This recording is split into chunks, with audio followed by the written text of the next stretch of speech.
Yun oh, napakalapad ng kanyang dahon. Yan, ganda ng aking tanim na rapid lettuce, mga kabigis. So yun mga kabigis, no, update tayo rito sa aking lettuce, rapid lettuce. Tignan nyo mga kabigis, oh, napakaganda, sobrang lapad ng dahon nito. Yan sila oh. Tapos yung mga ugat nila, ayan oh, napaka healthy, puting puti yung mga ugat nila. So yan, napakalaki na nila mga kabigis.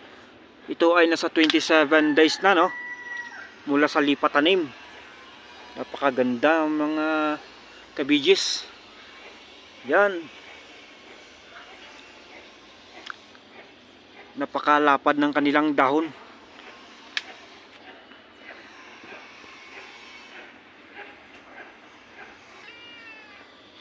Yan mga kabigis, tingnan natin ito. Ayan, sobrang haba nito. Napakahaba ng kanyang ugat. Ano?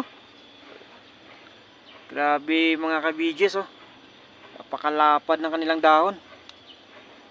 Batang bata pa ito mga kabigis.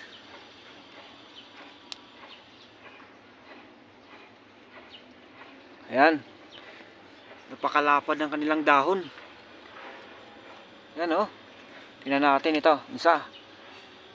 Ayan, ganda ng mga ugat nila. Oh, ayan oh,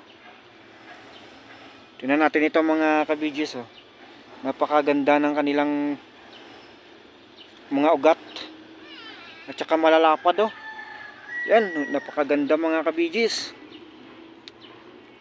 Talagang hanga-hanga ko rito mga kabigis sa itong rapid lettuce. Ito ay 27 days, no? Napakaganda. Tingnan nyo, oh. Napakaganda mga kabigis. Dahil po yan sa taglay na nutrients. Ano? Napakalapad, oh. Dahil po yan sa ano, sa iron. So yan mga kabigis, no, itong aking rapid lettuce, napakaganda, malapad na dahon. Itong ating update sa ating rapid lettuce mga kabigis.